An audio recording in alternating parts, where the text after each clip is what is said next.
새생명 전도주의를 우리가 앞두고서 우리가 지난 시간 우리가 왜 전도해야 되는지, 왜 우리가 복음 전도를 해야 되는지 그 이유를 우리가 살폈습니다. 우리가 복음을 전해야 될 그 이유는 우리가 방금 읽은 본문이 말하는 것처럼 사람들이 참되신 하나님을 버리고 썩어질 우상을 숭배하는 것으로 인해 하나님의 진노가 그들에게 나타나 있기 때문입니다. 모두가 다 하나님의 영원한 심판 아래 있기 때문이라는 거죠. 이것이 현재 세상의 진실입니다. 태초서부터 지금까지 모든 인류의 역사이며 인류의 역사를 가장 정확하게 진술하는 내용이 바로 이것입니다. 이런 모든 인류들에게 필요한 것은 단 한 가지뿐입니다. 이 임박한 진노에서 피하여 구원을 받는 것이죠. 그렇다면 그 무엇이 그들을 그 임박한 진노에서 구원을 얻게 합니까? 그것은 바로 17, 18절 바로 이전에 있는 17절에 진술하는 하나님께서 아들 안에서 이루신 하나님의 복음뿐이라는 거예요. 그렇습니다. 이 세상은 복음이 아니고서는 어떤 것도 하나님의 진노 아래 있는 그들의 필요를 만족시킬 수 있는 것은 없습니다. 그들이 현재 구하고 있는 은과 금도 그들을 영원한 심판에서 구원할 수가 없어요. 그들이 미치도록 간구하고 있는 그 모든 것들, 너저분하고 썩어질 모든 찢기와 같은 것들은 단 한 가지도 그들을 이 임박한 진노에서 구원할 수 없다라는 것입니다. 이것이 왜 우리가 복음을 전해야 되는지 이유를 말해줍니다. 그것은 하나님의 진노 아래 있는 그들에게 복음 외에는 그 무엇도 그들을 그것으로부터 건져낼 수 없으며 생명을 가져다 줄 수 없기 때문입니다. 로마서 17장에서 바울은 오직 그리스도를 믿는 믿음으로만 산다라고 말했습니다. 그리고 오늘 우리가 방금 읽은 18절은 그리스도의 복음을 믿는 자 외에는 다른 사람은 아무도 살 수 없다라고 말합니다. 그렇기 때문에 우리는 복음을 전해야 됩니다. 참으로 복음은 우리의 사활을 걸 만큼 중요하고 독특하고 영광스럽습니다. 우리 교회가 복음 전도에 사활을 걸어야 된 이유는 이것뿐이라는 것입니다. 복음 전도야말로 이 세상에서 가장 위대한 일입니다. 이것이 바울이 로마서 16장에서 내가 그리스도의 복음을 부끄러워하지 않는다라고 말했던 이유입니다. 왜입니까? 현재 세상에서 가장 필요한 것이 복음이고 복음은 하나님의 진노 아래 있는 그 누구라 할지라도 살릴 수 있는 능력이 되기 때문에 그렇다라는 겁니다. 복음은 참으로 영광입니다. 복음은 생명이며 복음은 참으로 그 무엇과도 비교할 수 없는 가장 위대한 가치가 바로 복음이라는 것입니다. 정말 하나님의 진노 아래서 영원한 형벌로 영원한 심판, 단 두 번째 세컨 찬스도 없는 영원한 심판 아래 머물러 있는 그 인간들을 영원한 생명으로 인도하는 유일한 생명이기 때문에 그래요. 그러하게 중요한 것은 복음을 전해야 합니다. 바울은 전파하는 자가 없는데 어찌 들을 것이냐라고 말했던 것처럼 복음을 전파하는 것이 없으면 그들은 현재 자신이 하나님의 진노 아래 있다는 사실을 모릅니다. 복음을 전파하는 사람이 없으면 이 진노 아래 있는 자신들이 어떻게 하면 구원을 얻을지 그 길을 알 수가 없습니다. 정말 우리는 누군가가 진노의 불길 속에 있는 그들에게 불이야! 라고 소리칠 수 있는 그 사람이 필요합니다. 그들에게 저기가 바로 탈출구입니다 라고 지적할 수 있는 사람이 필요합니다. 그러므로 복음은 모든 사람들에게 전파되어야 됩니다. 우리가 복음을 전하지 않으면 그들은 자신들이 불길 속에서 타 죽어가고 있다는 사실을 모르며 어디가 비상문지를 모른다라는 것이죠. 기도하는 거 중요합니다. 우리는 영혼을 위해서 기도해야 됩니다. 그러나 기도한다고 해서 영혼이 그리스도께로 인도되는 것은 결코 아닙니다. 전하는 것입니다. 여러분들의 사랑하는 가족들이 아직까지 교회를 다니고 있지 않는다면, 교회에 대해서 반감을 갖고 있거나 또는 과거에 교회를 다녔다고 해서 지금 현재 교회에 있지 않는다면 여러분들은 전해야 됩니다. 여러분들이 그들의 영혼을 위해서 기도만 하고 있다면 그들은 결코 이 하나님의 진노에서 피할 수 없을 것이 분명합니다. 그들은 영원한 심판 앞에 있고 영원한 진노에서 영원한 죽음을 맞이할 수밖에 없다는 것이 성경에서 나오는 명백한 진술입니다. 전하십시오. 무엇이 두렵습니까? 무엇이 부끄럽습니까? 우리는 사도 바울이 말한 것처럼 나는 복음을 부끄러워하지 않는다라는 복음에 대한 확신이 필요합니다. 복음이 뭡니까? 그들을 유일하게 살릴 수 있는 유일한 길이며 그 어떤 죄인이라 할지라도 살릴 수 있는 능력이라는 사실이에요. 이거에 대한 무한한 확신은 바울이 있었습니다. 바울의 길을 따릅시다. 이렇게 우리는 지난 시간 우리가 전도해야 될 이유를 들었습니다. 우리는 이것을 통해서 성경과 교회의 역사에 있어서 하나님의 이 진노 교리가 굉장한 중요한 위치를 차지하고 있다는 것 또한 들었습니다. 그것을 알았으니 오늘은 우리는 하나님의 진노라는 말이 어떤 의미가 있는지를 살필 필요가 있어요. 이것을 우리가 살펴야 되는 이유는 이것은 우리가 왜 전도해야 되는지, 그리고 왜 우리가 이것을 사활을 걸어야 되며 다급하게 전해야 되며 마땅하며 합당한 이유를 주기 때문입니다. 특별히 우리가 이것의 의미를 확실히 알 필요가 있는 것은 사람들이 이 하나님의 진노를 매우 인간적인 차원에서 이해할 수 있기 때문에 그렇습니다.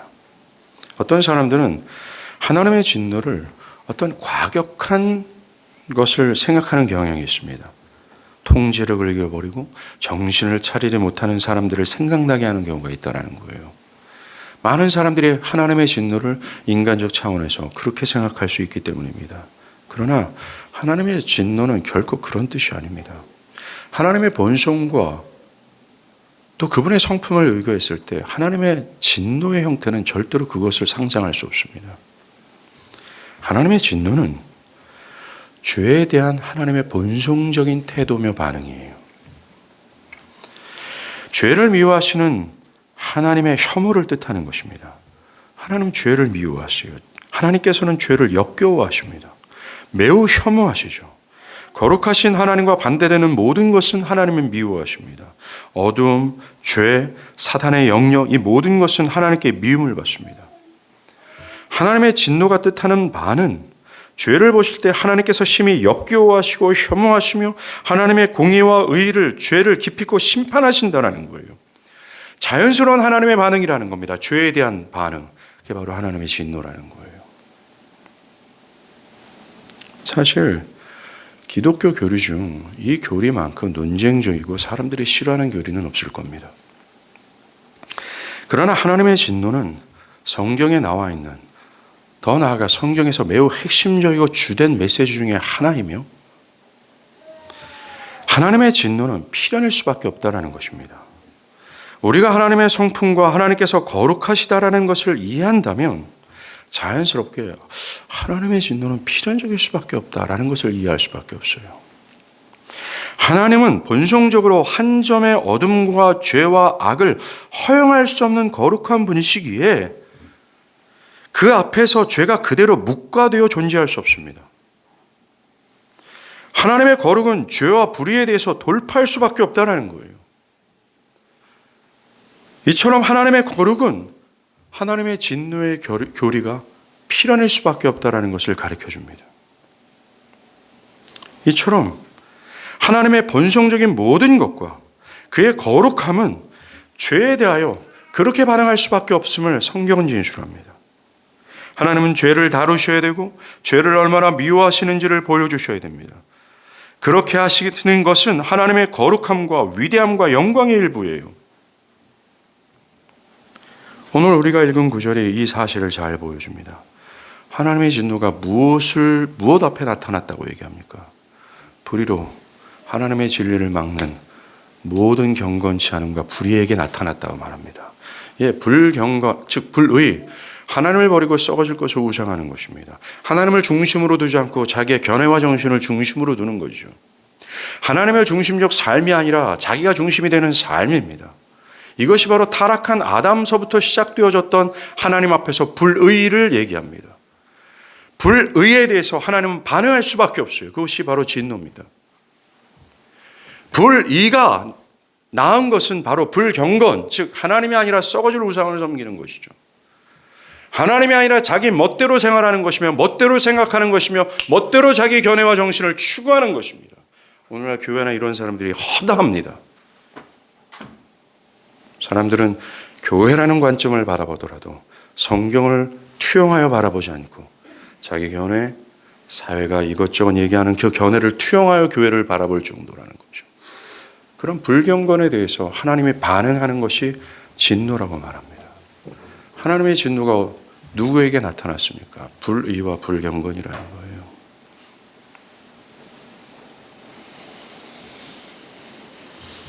이 구절이 하나님의 진노 교례를 잘 보여줍니다. 바울이 우리가 읽은 구절에서 17절, 18절이죠. 복음과 하나님의 진노에 대해서 진술을 할 때 동일한 단어를 사용했다는 것을 주의 깊게 살필 필요가 있습니다. 바울이 17절에서 복음에는 한 의가 나타나서 믿음에 이르게 하나니라고 말했어요. 이와 같은 방식으로 그는 18절에서 하나님의 진노가 역시 나타났다라고 말합니다. 우리는 정확히 똑같은 방식으로 이 평행 구조를 가지고서 바울이 진술했다라는 것을 기억해야 돼요. 뭡니까? 이 둘은 한 쌍이라는 거예요. 복음에서 나타난, 즉 생명을 사람들의 생명으로 이끌 이 하나님의 복음과 하나님의 진노는 한 쌍이라는 것입니다. 하나가 있기에 또 하나가 있으며 이 둘은 절대로 분리되지 못한다라는 것입니다. 하나가 있는 이유는 하나가 그것을 요구하고 있기 때문이라는 거죠. 다시 말해서 18절에 하나님의 진노가 있기 때문에 17절에 그 진노에서 살 길을 제시하는 복음이 있다라는 겁니다. 이 둘 중 하나만 존재하지 못한다라는 겁니다. 그러하기에 여러분이 17절의 복음의 진술을 받아들인다면 18절의 진술 또한 받아들일 수밖에 없다라는 거예요. 오늘날 많은 사람들은 목사님 하나님은 사랑이 아닙니까? 나는 하나님의 사랑을 받아들여도 하나님의 진노는 싫습니다. 참 무겁고 부담스럽습니다. 말할 수 없다라는 것입니다. 일관적으로 이 두 개는 하나입니다. 일관적으로 이 두 개는 절대로 분리될 수가 없으며 둘 중에 하나만을 택할 수 없습니다. 하나의 계시를 택한다면 하나의 계시는 뒤를 따를 수밖에 없다라는 것이죠. 물론 불신자는 다 거절합니다. 그들은 17절에서 말하는 믿음으로 말미암는 의 또한 거절합니다. 그들은 그것에 관심이 없어요.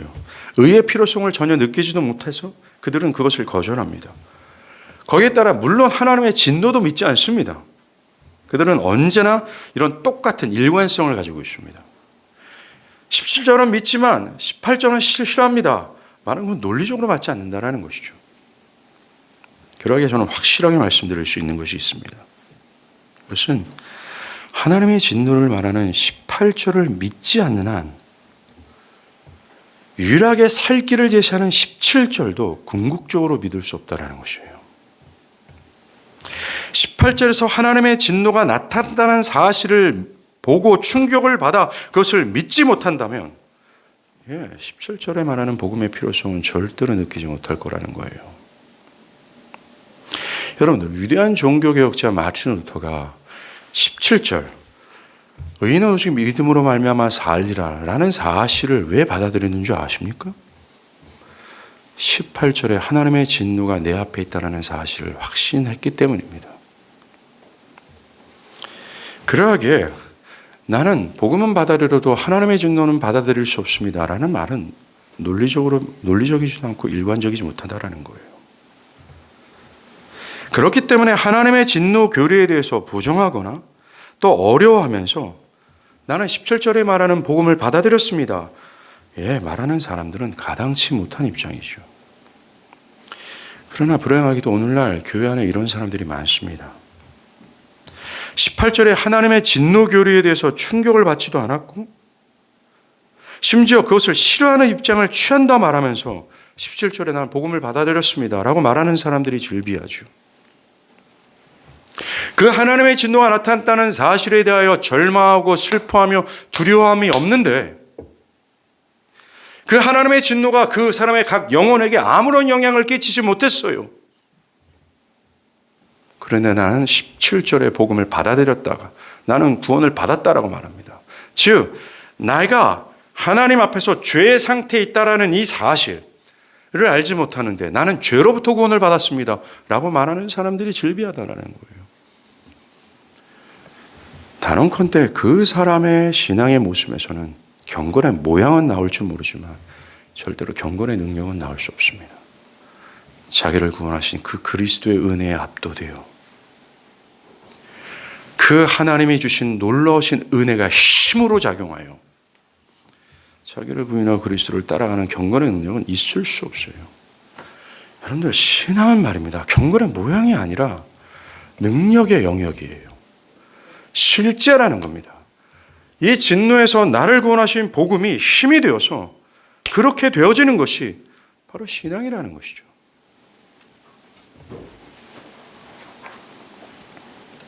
우리는 이제 이렇게 질문해야 됩니다.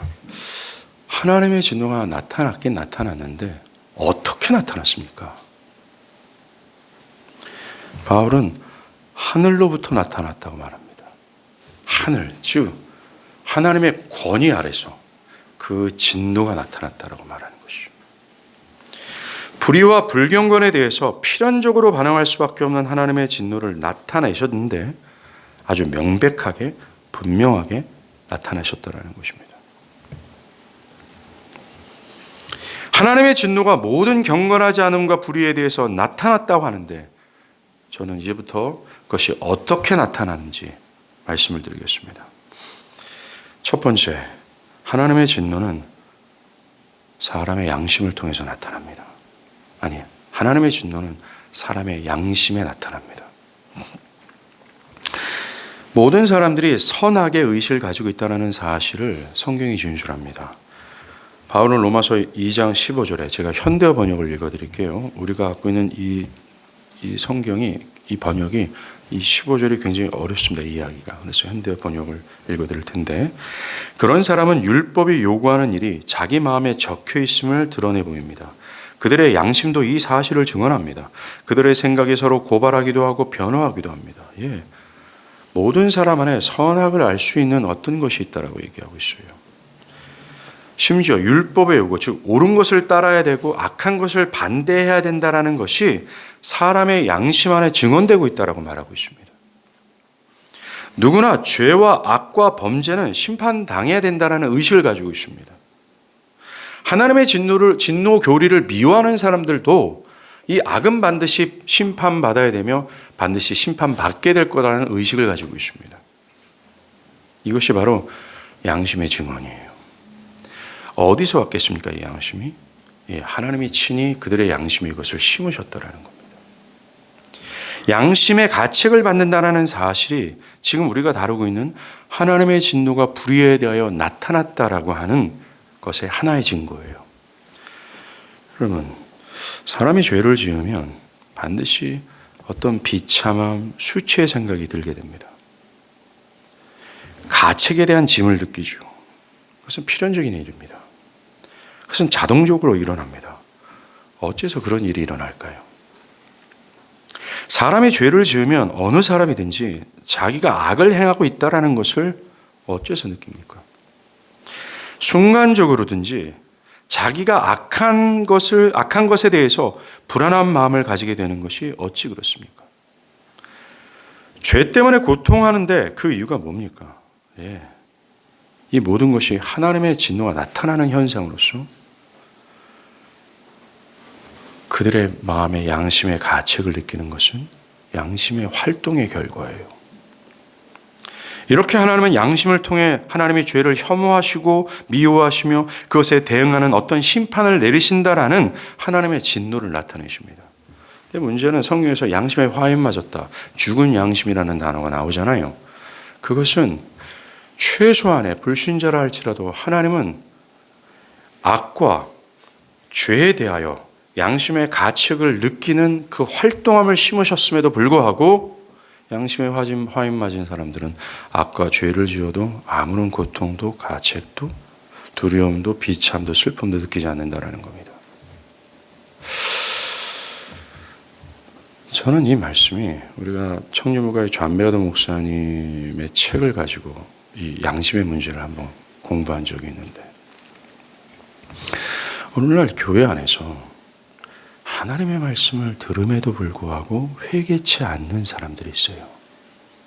양심의 화인을 맞은 사람입니다.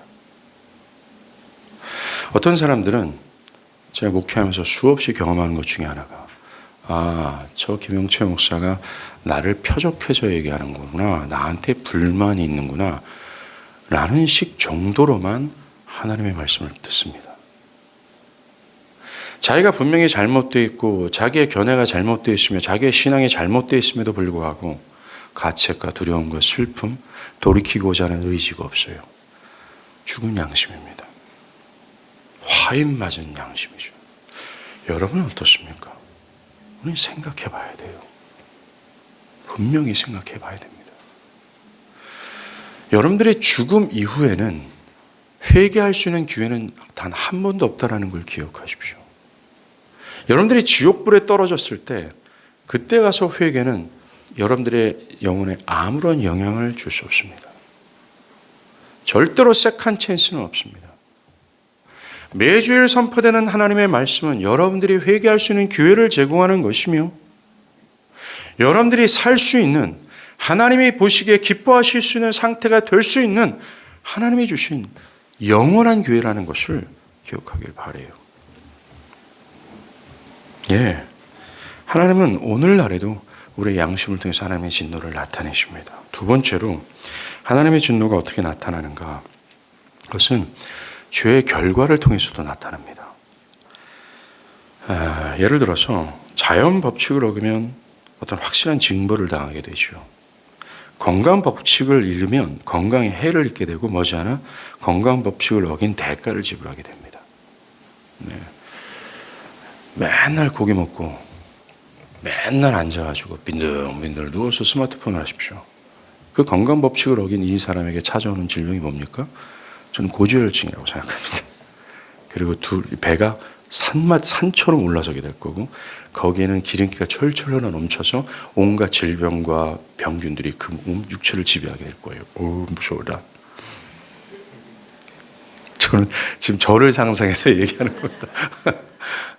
예, 건강 법칙 하나를 어겨도 우리는 머지않아 그 법칙을 어긴 것에 대한 대가를 지불하게 되죠. 이와 같이 어떤 법을 어기면 그것에 따르는 고통이라는 결과가 나타납니다. 죄가 주는 결과도 마찬가지입니다. 이거 우연이 아니에요. 하나님이 그렇게 되도록 그 원칙을 세우셨기 때문에 그렇습니다.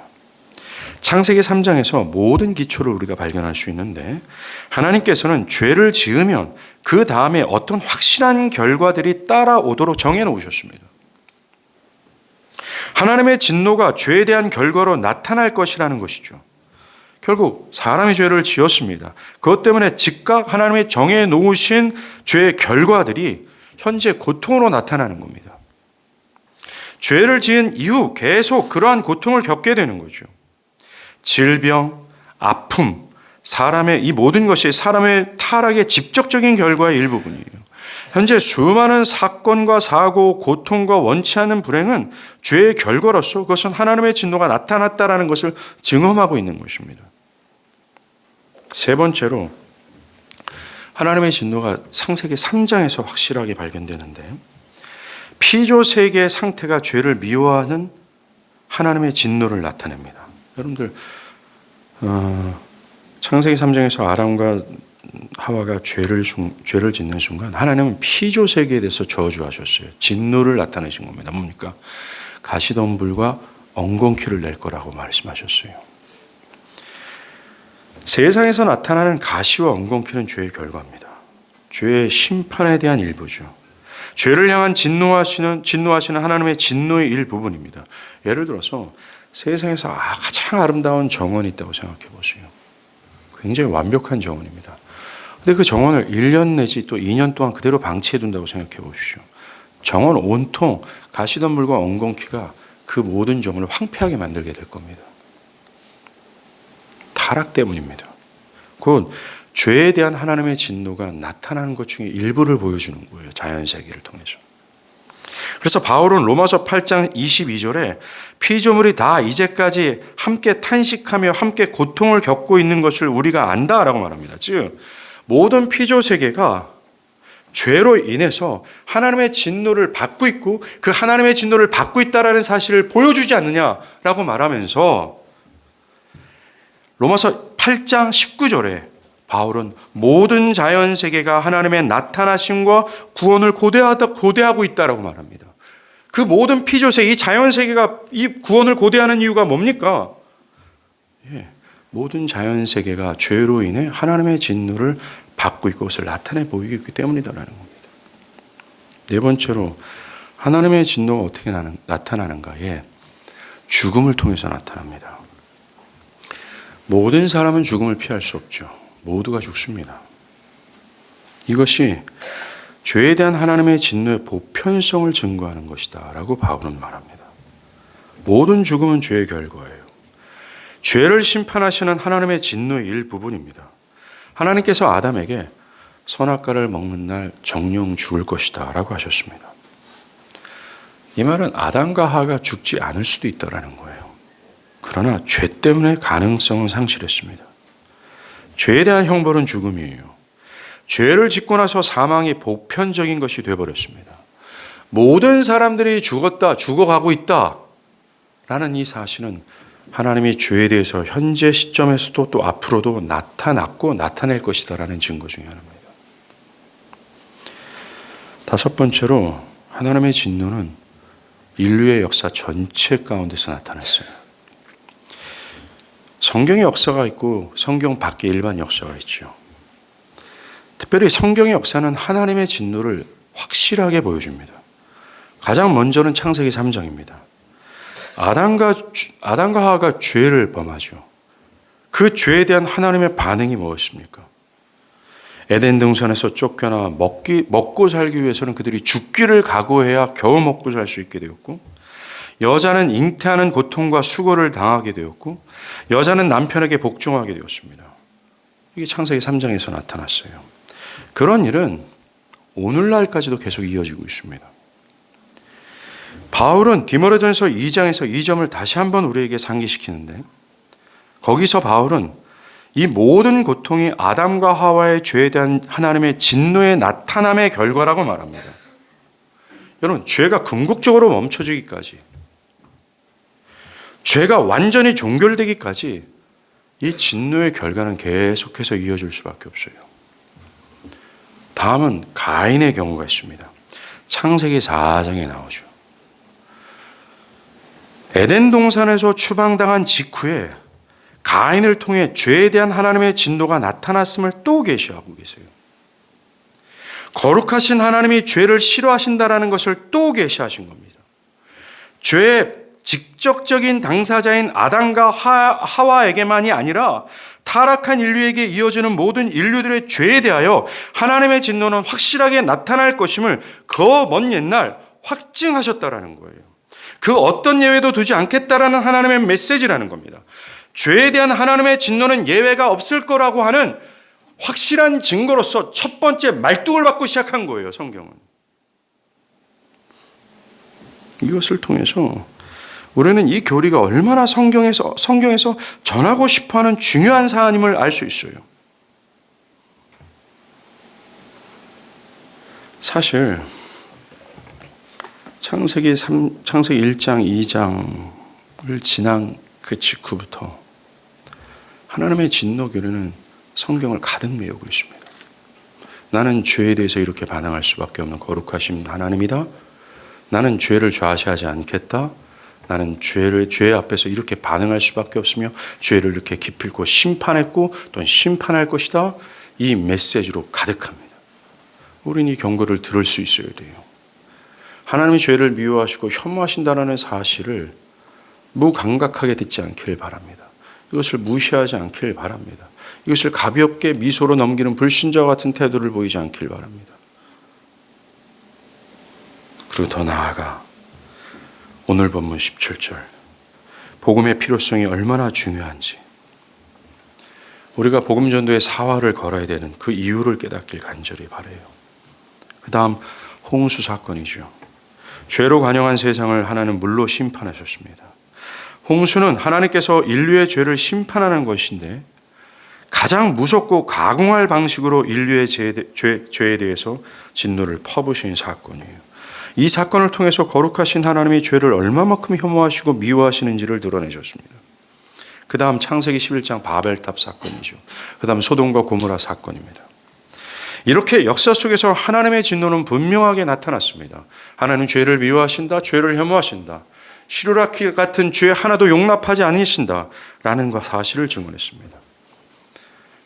역사뿐만이 아닙니다. 개개인의 경우에도 하나님의 진노는 나타났습니다. 사울왕의 죄를, 사울왕은 그의 죄로 인해서 큰 고통을 겪을 수밖에 없었습니다. 다윗을 보십시오. 비록 하나님의 큰 사랑을 입은 사람이었지만 그의 죄에 대해서 하나님은 좌시하지 않으시고 묵과하지 않으셨습니다. 다윗은 죄를 향한 하나님의 진노에 대해서 전혀 의심하지 않았습니다. 자기가 행한 죄에 대해서 깨닫고 그는 내가 주께만 범죄하여 주의 목전에 악을 행하였사오니 라고 하면서 고통과 수치를 경험했습니다. 그 외에도 자신을 하나님으로 지켜 세운 느부갓네살 왕이 있습니다. 하나님의 진노가 그에게 나타났습니다. 그는 소처럼 들에서 풀을 뜯어먹었고 발톱이 짐승처럼 되었고 몸에 털이 났어요. 하나님께서 그가 자신의 불의를 제어하지 않았기 때문에 하나님께서는 그를 쳐서 내버렸습니다. 하나님은 각각의 개인에게도 불경건과 불의에 대해서 좌시하지 않았습니다. 진노를 나타내셨습니다. 성경에서 하나님의 진노가 가장 확실하게 나타난 것은 이스라엘이에요. 하나님께 택함을 받았습니다. 특별한 사랑을 받았던 이스라엘이었습니다. 그런데 그들에게 어떤 일이 일어납니까? 하나님께 불의하고 불경외했던 이스라엘에게 여지없이 하나님의 진노가 나타났습니다. 기근, 재앙, 또 이방 민족으로부터의 어떤 징계, 결국 그들은 바벨론 포로로 잡혀갔습니다. 성전과 성벽은 다 무너졌습니다. 나라를 잃어버렸습니다. 하나님의 진노가 나타났기 때문에 그래요. 하나님은 예외를 두지 않습니다. 하나님은 죄에 대해서 예외를 두지 않습니다. 누가 죄를 지었는지 하나님은 상관하지 않습니다. 하나님의 성품과 본성 자체는 거룩하시기에 당신이 택하시고 사랑하는 자가 죄를 지은다 할지라도 이스라엘과 다윗처럼 그것을 좌시하지 않고 묵과하지 않습니다.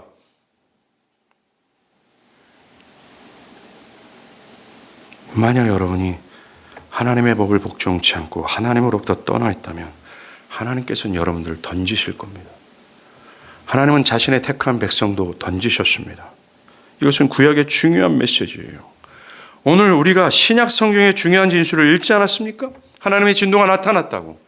그런데 구약은 이것으로 가득하고 있습니다. 신구약 성경 모두는 죄에 대한 하나님의 진노의 필연적인 반응의 역사로 가득 차 있어요. 우리는 이 사실을 읽으며 무엇을 생각해야 되는지 알아야 돼요. 하나님은 정말 죄를 미워하시고 혐오하시고 기필코 심판하신 분이구나. 그것을 통해서 우리는 죄를 멀리해야 되겠다. 하나님처럼 죄를 미워하고 혐오해야 되겠다. 그 무엇보다 이 생명의 복음을 내가 알고 생명의 복음을 전해야 되겠다.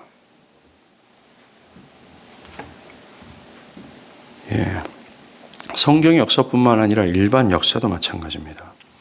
여러 큰 문명을 한번 보십시오. 이사야서나 여러 선지서들 한번 보세요. 이스라엘뿐만 아니라 여러 나라 민족을 향한 하나님의 진노에 대한 경고를 우리가 읽습니다. 이 사실을 대충 넘어가지 마십시오. 이것이 여러분들이 사실 여러 선지서들을 읽으면 하나님이 이스라엘 주변의 여러 이방 국가들을 징계하신다는 내용들이 있어요. 쉽게 넘어가지 마십시오. 여러분들의 경건을 위해서 이게 꼭 필요합니다. 거기에는 하나님께서 온 우주의 하나님이시다. 하나님을 모르는 모든 이방 세계에 대해서도 진노하신다라는 사실을 가르쳐 줍니다. 하나님께서는 하나님 백성 외에 다른 여러 나라들이 죄악의 상태에 있음에도 불구하고 그대로 방치해 두시는 것처럼 보여져요. 때론 여러 나라 민족들이 하나님의 백성들을 핍박하는 것을 방치해 두시는 것처럼 보입니다. 그리고 그들이 위대하고 힘 있는 민족들이 되도록 허락하십니다. 그러나 그들이 하나님의 권위를 도전할 때 하나님은 그들을 기필코 심판하셨습니다. 오늘의 본문의 말씀처럼 불의와 불경건에 대해서 여지없이 하나님의 진노가 나타났습니다. 아무리 큰 제국이라 할지라도 말이죠. 이처럼 이 지점에서 한 가지 우리가 중요한 교훈을 알아야 돼요. 그것은 하나님께서는 사람들로 하여금 잠시 동안은 그들이 원하는 대로 살아가도록 내버려 두십니다. 그들의 삶이 분명히 불경건하고 불의함에도 불구하고 그들을 방치해 두십니다. 그들이 죄 가운데 있다는 사실이 분명함에도 불구하고 대제국의 역사처럼 그들에게 힘이 있는 것처럼 번영을 누리도록 내버려 두십니다. 그러시다가 결국 하나님의 진노를 나타내십니다. 이게 역사의 교훈이에요. 오늘날 세상에서 이런 일이 허다하게 일어납니다. 사람들이 하나님을 버리고 돈을 쫓습니다. 안식일을 등한시하죠. 심지어 돈 때문에 하나님을 버립니다. 그런데 그들의 현 시점을 보면 아무런 진노가 보이지 않습니다. 도리어 그들은 더 축복을 받는 것처럼, 더 건강한 것처럼, 더 번성을 누리는 것처럼 보입니다. 그러나 성경은 말합니다. 그들에게 하나님의 진노는 기필고 필연적으로 나타날 수밖에 없음을 말이죠. 여섯 번째로 하나님의 진노가 어떻게 나타났습니까? 성경에서, 특별히 예언서에서 나타났습니다. 예언서들이 오직 한 가지 메시지를 가지고 있습니다. 그것은 너희는 나를 들으라. 너희는 내 백성이다. 그럼에도 불구하고 너희는 나를 떠나 패역한 것을 섬기고 있다. 너희가 회개한다면 내가 너희를 용서하시고 내가 다시 축복하겠다. 이 메시지 아니에요? 불행하게도 이스라엘은 회개하지도 않았고 결국 그들에게 하나님의 진노가 나타났습니다. 이스라엘은 패망했습니다. 구약의 선지자들의 모든 메시지는 이걸로 귀결이 돼요. 이 말을 들으라. 돌이켜 회개하라. 그렇지 않으면 멸망이고 회개한다면 내가 다시 너희를 축복하겠다. 오늘 바울이 말입니다. 이 하나님의 진노를 말할 때 바울은 가장 큰 진노를, 즉 하나님의 진노가 나타난 가장 크고 가공할 만한 진노를 염두하고 얘기하고 있어요. 이게 뭔지 아십니까? 바로 그리스도의 십자가예요. 그리스도의 십자가는 하나님 백성의 모든 죄를 전가받으신 것이 되시고 그 죄에 대한 하나님의 진노가 쏟아진 사건입니다. 그리스도의 십자가는 인류의 모든 역사에서 축적되는 죄와 당신의 백성들이 지었던 모든 패역하고 불경건한 불의가 여기에 다 밀집되어 있는 현장이에요. 그래서 노아 홍수뿐만 아니라 앞으로 다가올 그 가시적인 모든 심판이 확실하게 드러난, 즉 여러분들이 상상할 수 없고 성경의 역사 가운데 다 다시 한 번도 나타나지 못했던 하나님의 진노가 쏟아부은 현장이 바로 그리스도의 십자가입니다. 바울은 그것을 염두하고 있어요.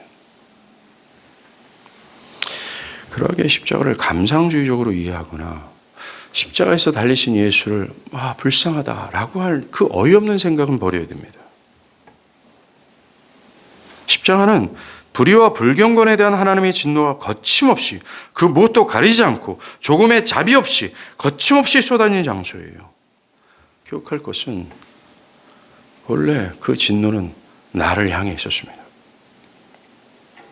그 무시무시한 진노를 나를 대신해서 주님이 감당하신 것이기 때문에 그래요. 그렇게 우리가 십자가를 보면서 가장 먼저 깨달아야 될 것은 하나님이 그토록 죄를 혐오하시고 죄를 미워하시고 죄를 역겨워하시나?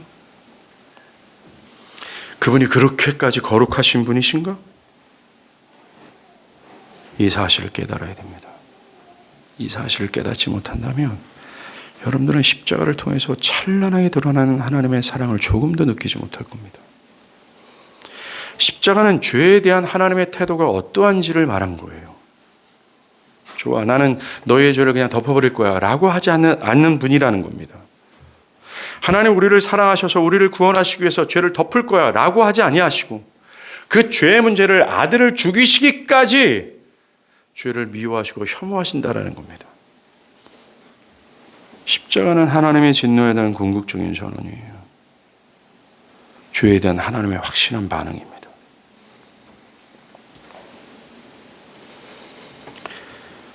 하나님의 진노가 어떻게 나타나는가? 마지막 답변은 주님의 재림 때에 나타날 겁니다. 성경 전체는 처음부터 끝까지 이 날을 주목하고 있어요.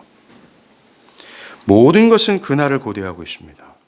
심지어 이 땅의 교회도 그 날을 기다리고 있습니다. 반면 하나님을 버리고 헛된 우상을 섬겼던 자들, 또한 타락한 천사들, 곧 마귀들에 대해서 나타날 진노 또한 그 날을 기다리고 있어요. 과거서부터 현재까지 죄 가운데 있는 모든 인류에게 이 심판의 날은 기다리고 있습니다.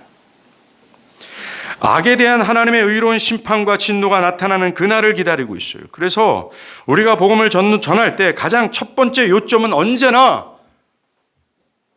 이 임박한 진노에서 피하여 그리스도를 믿어 구원을 얻으라, 이 메시지예요.